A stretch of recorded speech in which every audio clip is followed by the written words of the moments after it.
Welcome to Expert with Gauri. Today we learn 9th Standard Mathematics Part 1 Problem Set 1. आता ह्याचे आपल्याला 2 part करावे लागलेले आहेत, नाही तर मग आपला व्हिडिओ खूप मोठा झाला असता. त्यामुळे पार्ट 1 मध्ये क्वेश्चन 3 पर्यंत आहे आणि त्या पुढील क्वेश्चन 4 पासून ते क्वेश्चन 11 पर्यंत पार्ट सेकंड म्हणजे या व्हिडिओमध्ये आपण घेतलेला आहे. ओके, त्यामुळे त्याची लिंक सुद्धा मी पार्ट 1 ची डिस्क्रिप्शन बॉक्समध्ये देत आहे, ती सुद्धा तुम्ही फॉलो करू शकता.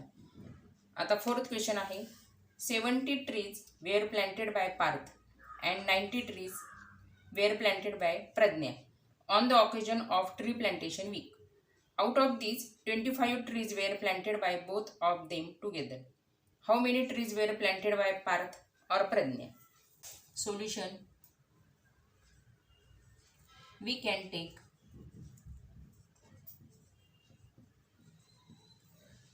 A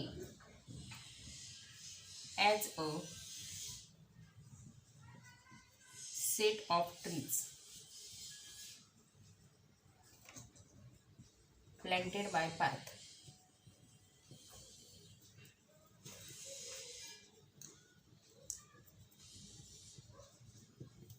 Okay, and set B as a set of trees planted by Pradnya.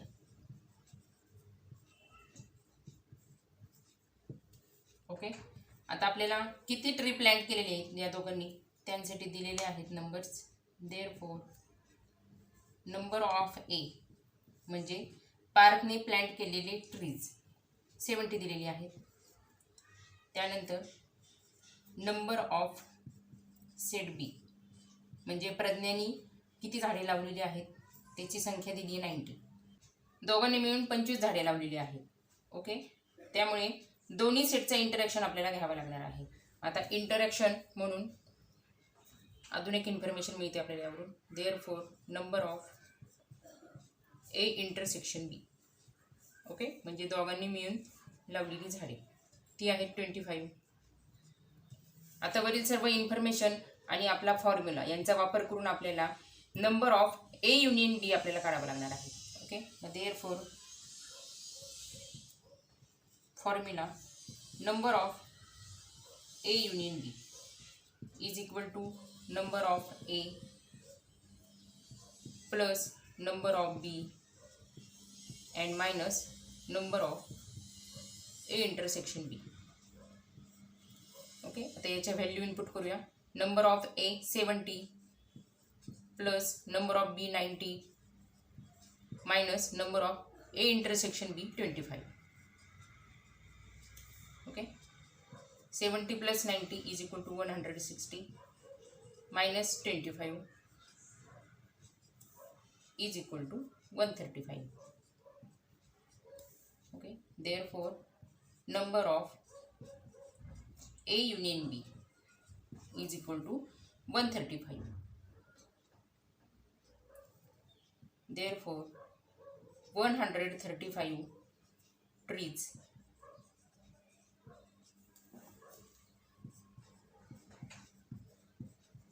planted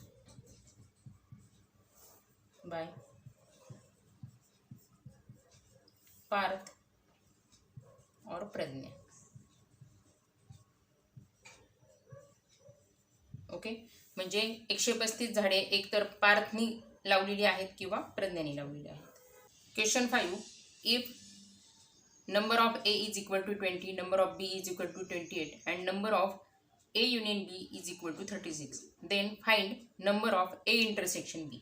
okay, आता त्यासाठी आपल्याला काय काय इन्फॉर्मेशन दिलेली आहे ती आपण राईट डाऊन करूया. खूप सिंपल क्वेश्चन आहे हा. फक्त जर का आपल्याला फॉर्म्युला येत असेल तर हा क्वेश्चन आपल्याला खूप इझी जाईल. नंबर ऑफ ए दिलाय 20, देन नंबर ऑफ बी दिलाय 28, number of A union B is equal to 36.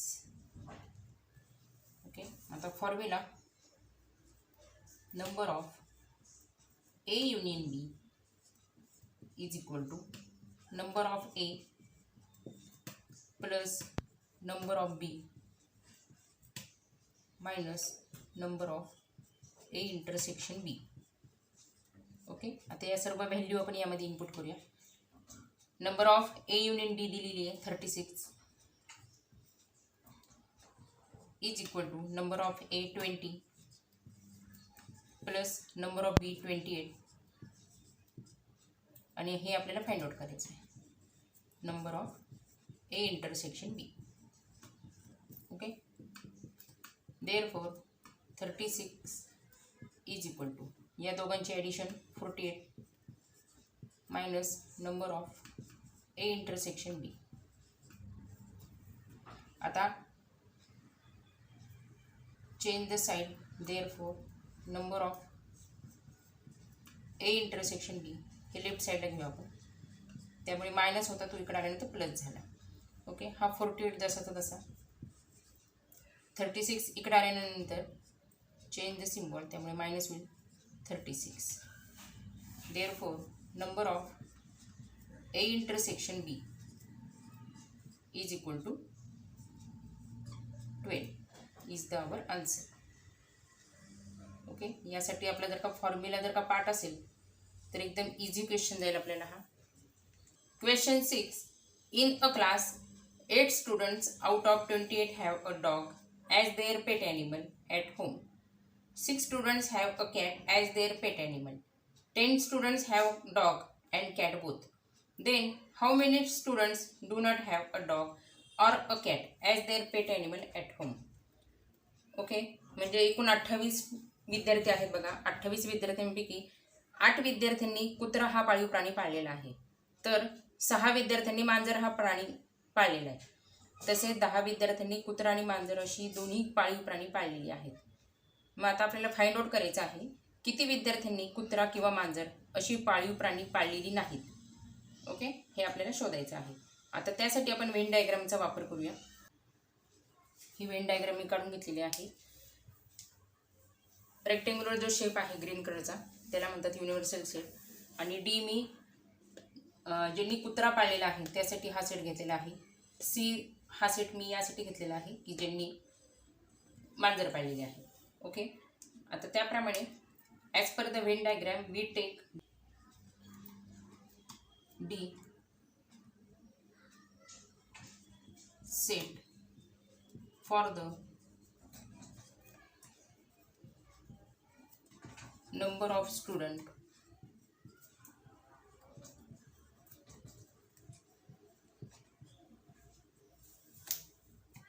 having dog as pet animal.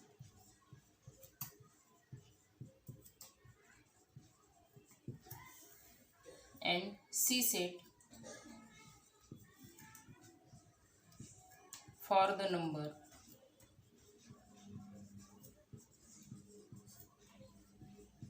of student having cat as pet animal. Okay,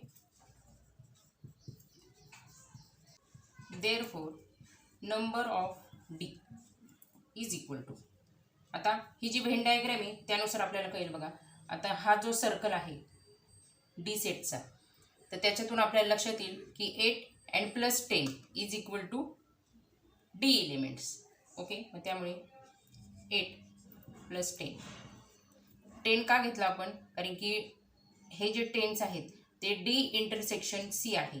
म्हणजे या 10मध्ये असे स्टुडंट आहेत की ज्यांनी कुत्रा पण पाळलेला आहे आणि मांजर पण पाळलेली आहे. ओके, त्यामुळे डी सेटसाठी आपल्याला 8 plus 10 is equal to 18.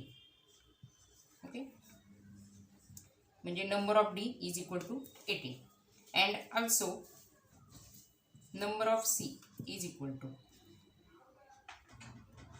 6 plus 10. Okay, कारण की या 10मध्ये डॉग आणि कॅट हे दोन्हीही प्राणी पाळलेले विद्यार्थी आहेत, त्यामुळे 10 पण घेतले आपण आणि 6 इज इक्वल टू 16. त्यामुळे number of C is equal to 16 याचा विचार करावा लागणार आहे. आणि अजून एक इन्फॉर्मेशन आपल्याला दिलेली आहे, number of D intersection C is equal to 10. Okay. आता या तिन्ही इन्फॉर्मेशनचा विचार करून आणि फॉर्म्युलाचा विचार करून आपल्याला हे आन्सर फाइंड आउट करायचं आहे. ओके. मग आता formula, number of D union C is equal to number of D plus number of C minus number of D intersection C. Value input करूया आता त्यांच्या. नंबर ऑफ डी आहे 18 plus number of C 16 and minus number of D intersection C is equal to 10 is equal to 18 plus 16 34 minus 10 means 24. Therefore number of D union C is equal to 24.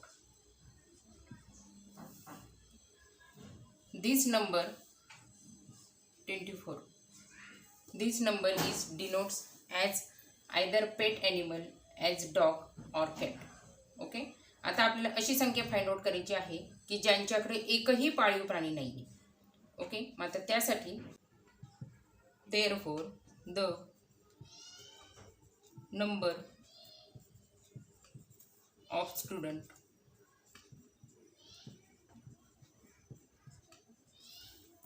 who do not have a dog or a cat as pet. Okay. म्हणजे अशी विद्यार्थी संख्या आपल्याला find out करायची आहे की ज्यांच्याकडे कुत्रा सुद्धा नाही आहे आणि मांजर सुद्धा नाही आहे. ओके. मग therefore number of universal set.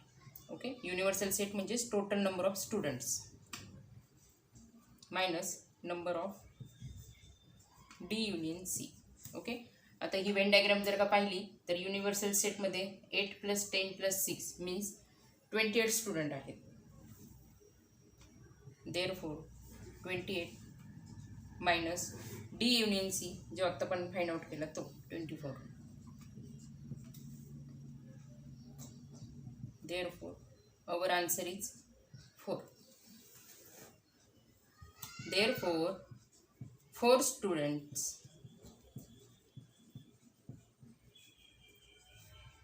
do not have a dog or a cat as pet is the answer. Question 7. Present the union of two sets by Venn diagram for each of the following. Okay. मग त्यासाठी आता आपल्याला 2 question दिले तिथे.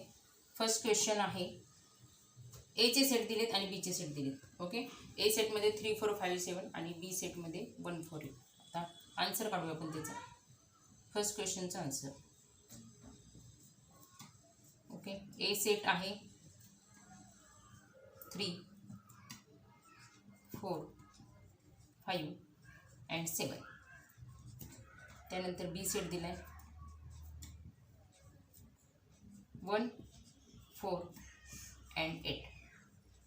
आता या इन्फॉर्मेशनवरून आपल्याला Venn diagram काढायची आहे आणि दोन्ही सेटचं आपल्याला युनियन दाखवायचं आहे. ओके. आता त्यासाठी मी वेन डायग्राम काढून घेते पहिले. सेटची नावं दिलीत आपल्याला, set A and set B. Okay. आता फर्स्ट सर्कल जो आहे त्याच्यासाठी ए, सेकंड सर्कलसाठी बी.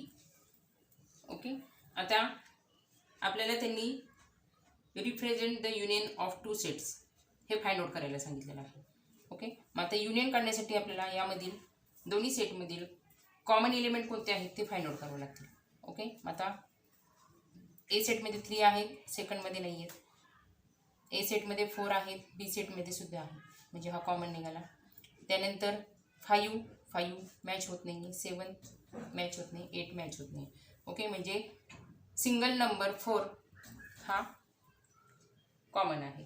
ओके. तो आपण इथे रिप्रेझेंट करूया म्हणजे व्यवस्थित लक्षात येईल. मग आता ए सेटमधील 3 5 7 अनकॉमन नंबर जे आहेत ते आपण राईट डाऊन करू. 3, 5 अँड 7. आणि त्यामधील ए मधील आणि बी मधील कॉमन तो इथे येईल 4. आणि बी मधील रिमेनिंग नंबर जे आहेत 1 आणि 8 ते बी सेटमध्ये राईट डाऊन करू. ओके, म्हणजे हे आपलं आन्सर आलं. आता सेकंडसाठी आपल्याला 2 सेट दिलेत पी आणि क्यू.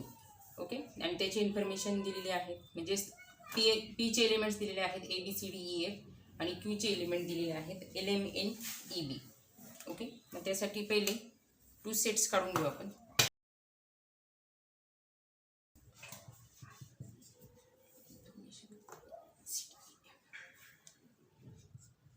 सेट पीचे elements A, B, C, E and F.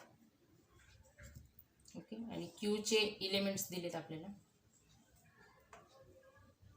L, M, N, E and B.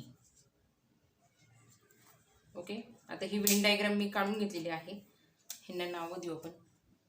First circle is denoted as set P, second circle is denoted as set Q. दोन्ही सेटमधील common जे elements आहेत ते find out करावं लागेल. ए नाही आहे, बी match होते बघा, बी कॉमन घेता येईल म्हणजे हा. सी नाही आहे, त्यानंतर ई आहे. ओके, आणि एफ नाही आहे, म्हणजे कॉमन एलिमेंट्स आहेत बी आणि ई. आता कॉमन एलिमेंट्स इथे लिहून घ्या बी अँड ई. ओके, आता सेट पीमध्ये बी आणि ई हा आलेलाच आहे. त्याच्यानंतर रिमेनिंग जे आहेत ते आपण लिहून घेऊया ए, सी, एफ. त्याचप्रमाणे क्यू सेट आपण राईट डाऊन करूया. बी ई ऑलरेडी घेतलेले आहेत आपण, त्याच्यामुळं L, M and N. Okay, आता क्वेश्चन 7मधील थर्ड क्वेश्चन आहे. एक्स आणि वायचे एलिमेंट्स दिलेले आहेत. ओके, आता त्यासाठी कंडिशन दिली आहे. एक्स सेटसाठी कंडिशन आहे X such that X is a prime number between 80 and 100. Okay, मग आता त्यासाठी आपण लिहून घेऊया पहिले X is equal to and Y is equal to, म्हणजे वेन डायग्राम काढायला आपल्याला इझी जाईल. आणि वायची कंडिशन दिलेली आहे Y is the set of is and odd number between 90 and 100. Okay, आता एक्स सेटमधील एलिमेंटसाठी त्यांनी दिलेले आहे prime number between 80 and 100. Okay, मग आता त्यामध्ये 83, 89 अँड 97 हे 3 प्राईम नंबर्स येत आहेत. म्हणजे सेट एक्सचे एलिमेंट्स येत आहेत 83, 89 अँड 97. त्यानंतर वाय सेटचे कंडिशन दिलेले आहेत ऑड नंबर बिटवीन 90 अँड 100. आता ऑड नंबर म्हणजे येतील इथे 91, 93, 95 अँड 97, 99. ओके, हे 5 एलिमेंट्स वायसाठी आहेत. ओके, आता आपल्याला त्यांनी सांगितलेलं आहे represent the union of sets. Okay, मग युनियनसाठी आपल्याला लागणार आहे यामधून कॉमन 83 होत नाही, 89 होत नाही, ओन्ली 97. ओके, म्हणजे हे जे कॉमन आहेत ते इथं आपण लिहून घ्या 97. ओके, मग नंतर सेट एक्समध्ये असलेले रिमेनिंग एलिमेंट्स 83 आणि 89, 83, 89. सेट वायमधील अनकॉमन जे एलिमेंट राहिलेले ते आपण लिहून घेऊया 91, 93, 95 अँड 99. आणि 97 हा कॉमन आहे त्यामुळे तो ऑलरेडी घेतलेलाच आहे. Question 8, write the subset relations between the following sets. आता त्यासाठी आपल्याला सेट एक्स जो दिलाय त्यामध्ये दिलाय set of all quadrilaterals. Set S मध्ये set of all squares, B मध्ये set of all rectangles, Y मध्ये set of all rhombuses and T मध्ये सेट ऑफ ऑल पॅरालोग्राम.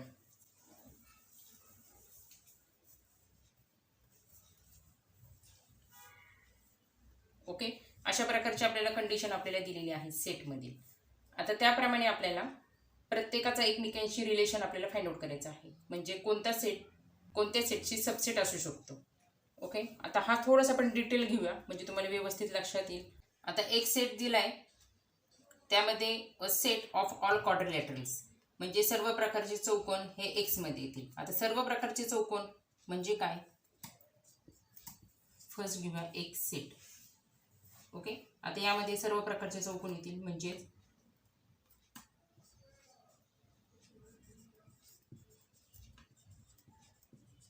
रोम्बसेस येतील, स्क्वेअर्स येतील, त्यानंतर पॅरलेलोग्रॅम्स हे येतील आणि रेक्टँगल सुद्धा येतील. ओके, हे सर्व प्रकारचे चौकोन आहेत. हे आपल्याला एक सेटमध्ये घ्यावे लागतील. आता थोडक्यात ह्याची आपण माहिती घेऊया. रोम्बस म्हणजे काय, तर रोम्बसची अशी डायग्राम येईल बघा. ओके, म्हणजे त्याच्या सर्व बाजू सेम असतात. All sides are equal is called the rhombus. Okay, इथं नाव देते मी.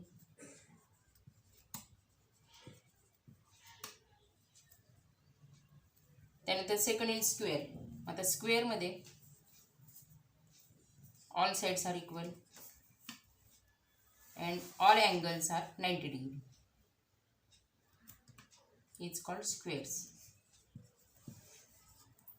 ओके, त्यानंतर येते पॅरलोग्राम. आता पॅरलोग्रामची अशी डायग्राम येईल अंदाजे. All opposite sides are equal.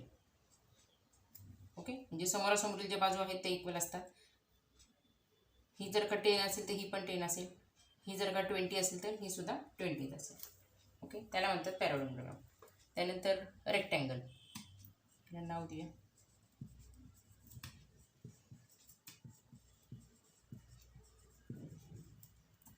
तर रेक्टँगल तर आपल्याला माहितीच आहे.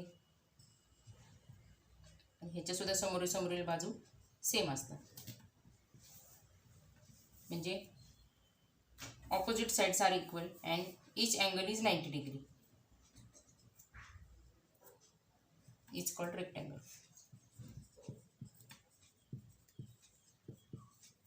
ओके, म्हणजे असे सर्व प्रकारचे चौकोन हे सेट एक्स मध्ये येतील. त्यानंतर वाय दिलाय आपल्याला. Y is equal to a set of all rhombus. The set of all rhombus y is equal to, आता y सेटमध्ये all different types of rhombus येतील. Okay, all different types of rhombus.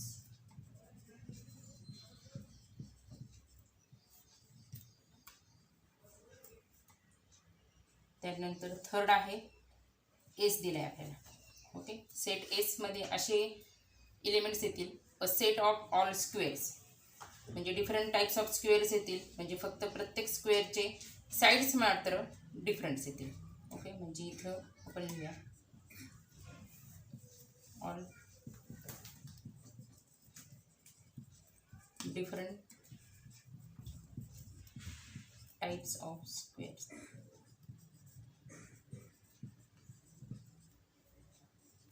फक्त sides त्याच्या वेगवेगळ्या असतील.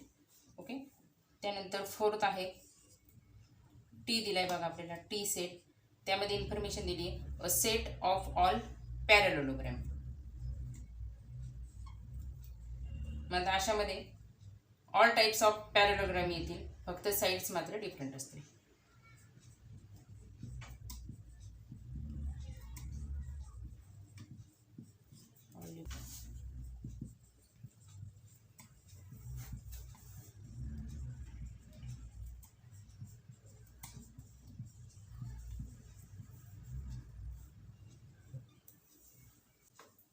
इथे सुद्धा different sides येईल.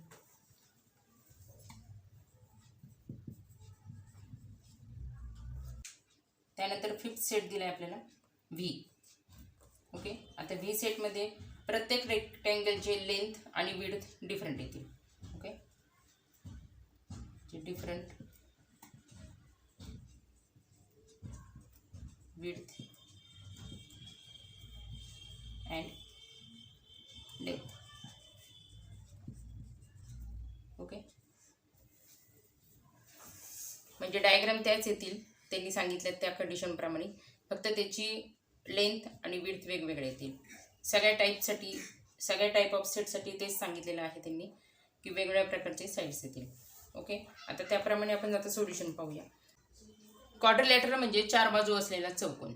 Therefore set Y S T and V यामधील सर्व इलेमेंट्स हे सेट एक्स मध्ये असणारच. ओके, त्यामुळे फर्स्ट येईल क्वाड्रिलॅटरल म्हणजे काय की चौकोन, फक्त त्याला 4 बाजू पाहिजेत.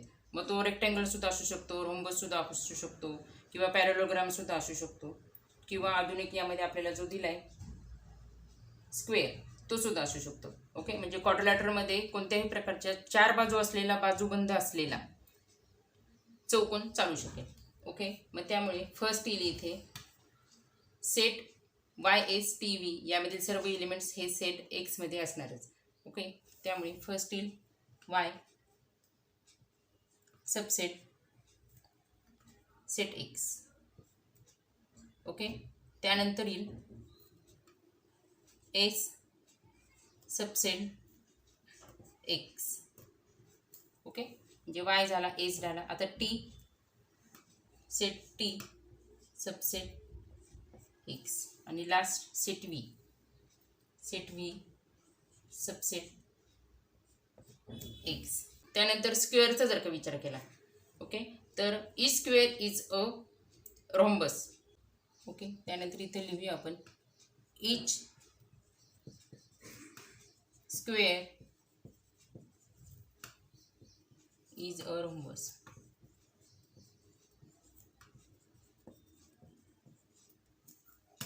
देअरफॉर स्क्वेअरसाठी एस आहे बघा सेट, मग एस सबसेट रोम्बससाठी वाय आहे.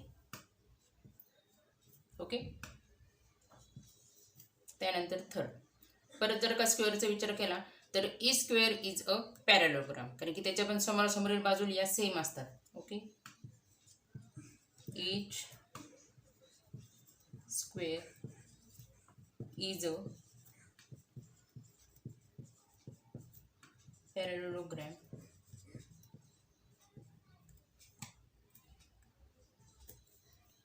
देअरफॉर स्क्वेअरसाठी एस सेट आहे, सबसेट पॅरलोग्रामसाठी टी दिलेला आहे. ओके, त्यानंतर फोर्थ आता जर का रेक्टँगलचा जर का विचार केला, रेक्टँगलसाठी व्ही दिला आहे आपल्याला बघा त्यांनी. मग इच रेक्टँगल इज अ पॅरलोग्राम, कारण की त्याच्यासुद्धा समोरील ज्या बाजू असतात त्या सेम असतात. इच रेक्टँगल इज पॅरलोग्राम.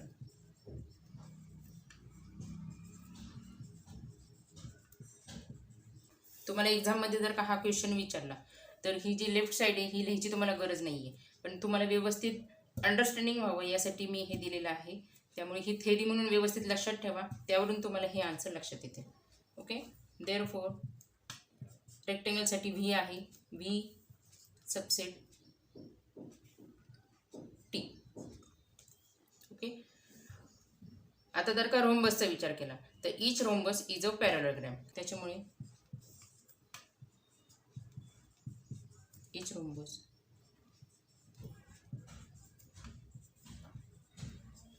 रोम्बस म्हणजे अशी डायग्राम इच रोम्बस. आता त्याच्या पाहता तुम्ही सर्व बाजू ह्या इक्वल असतात, त्याच्यामुळे समोरासमोरील ज्या बाजू आहेत त्या सेमच असतात. ओके, त्याच्यामुळे each rhombus is parallelogram. Therefore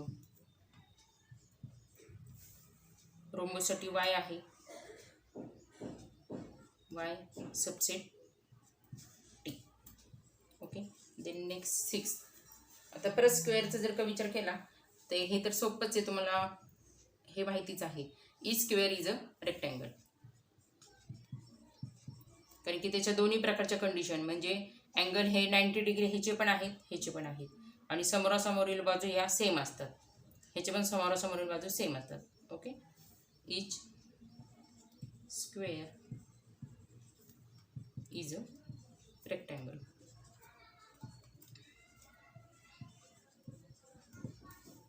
therefore S subset V. Okay, म्हणजे फुल आन्सर जर का दाखवायचं झालं तर वाय सबसेट एक्स. ओके, फर्स्टमध्ये 1 2 3 4 जे आहेत ते लिहून घेऊ आपण. Then S subset X, T subset X, B subset X, then S subset Y, S subset T, B subset T, Y subset T, S subset V is the answer. त्यानंतर 9th question पाहूया.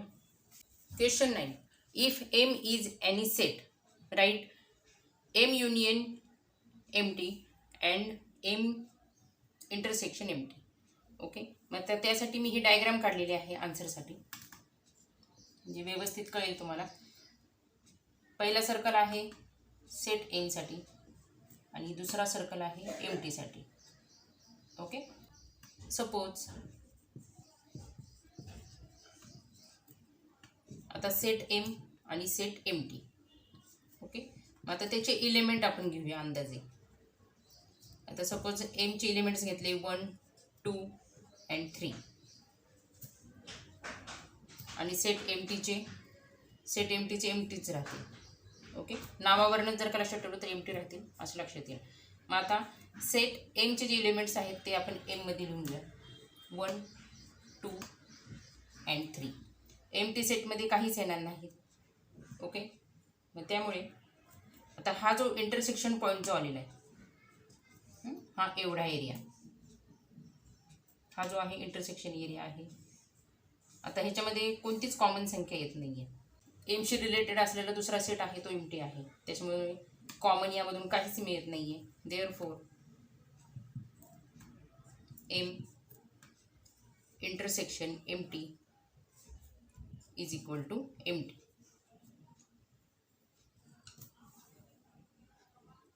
Okay, आता empty set हा empty सेटसुद्धा आहे, म्हणजे empty elements असणारा set हा empty आहे.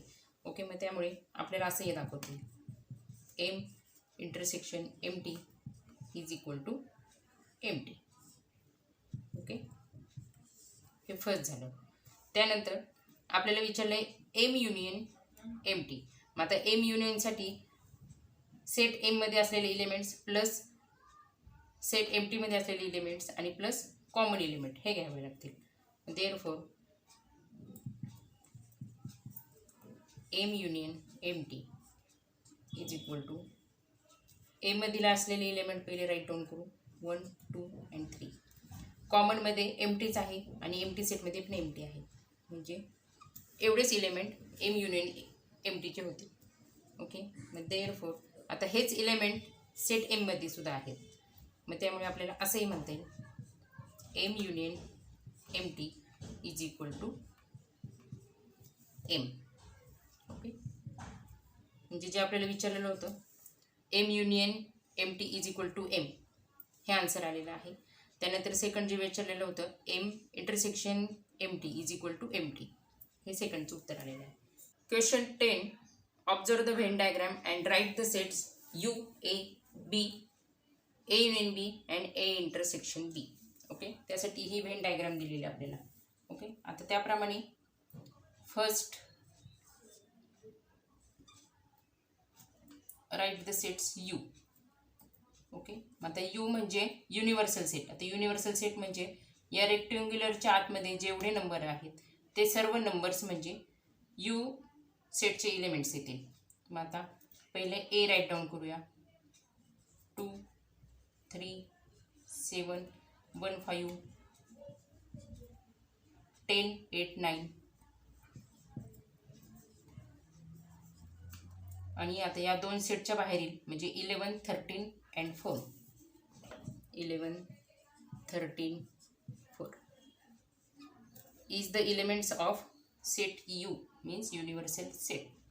त्यानंतर सेकंड दिले आपल्याला सेट ए मध्ये असलेले एलिमेंट्स लिहायचे आता सेट ए मध्ये असलेले एलिमेंट्स 2, 3, 7, 1 आणि 5. ओके, 1 आणि 5 असे एलिमेंट्स दिलेत आपल्याला की जे सेट ए मध्ये पण आहेत आणि सेट बी मध्ये पण आहेत. त्यामुळे सेट ए मध्ये असलेले मध्ये 1 आणि 5 हे सुद्धा येतील. त्यानंतर थर्ड दिलाय सेट बी मधील एलिमेंट 10, 8, 9 आणि कॉमन असलेले 1, 5. त्यानंतर 4 A union B is equal to, आता ए युनियन बी मध्ये सेट ए मध्ये असलेले, सेट बी मध्ये असलेले आणि कॉमन या दोघांमधील जे आहे सेट ए आणि सेट बी मध्ये असलेला कॉमन 1, 5 ते सुद्धा घ्यायचे आहे. फक्त 1 आणि 5 हा 1 टाइमच घ्यायचा आहे, ओनली सिंगल टाइम. मग त्यामुळे त्याचे एलिमेंट्स होतील 2, 3, 7, 1, 5, 10, 8 and 9. त्यानंतर लास्ट ए इंटरसेक्शन बी. आता हा जो पॉइंट आहे 1 आणि 5, ओके, म्हणजे दोन्ही सेटमध्ये असलेली कॉमन जे एलिमेंट्स आहेत ते एलिमेंट्स म्हणजे ए इंटरसेक्शन बी 1 and 5. आता प्रॉब्लेम सेट 1 मधील लास्ट क्वेश्चन आहे हा 11. If number of A is equal to 7, number of B is equal to 13, number of A intersection B is equal to 4, then find out number of A union B. एकदम simple question आहे हा. आपल्याला फक्त formula जरी माहीत असेल तरी आपल्याला याचा आन्सर लगेच येईल. ओके, नंबर ऑफ ए 7 दिलेत, नंबर ऑफ बी 13 आणि number of A intersection B is equal to 4. Okay, formula आहे तो लिहून घेऊया. Number of A union B is equal to number of A plus number of B minus number of A intersection B is equal to A दिलाय 7 number of A, number of B दिलाय 13 minus number of A intersection B दिलाय 4. Okay, 7 plus 13 is equal to 20 and minus 4 means 16. Therefore, number of A union B is equal to 16 is the our answer. Okay student, video आवडला असेल तर like, share आणि subscribe करायला विसरू नका.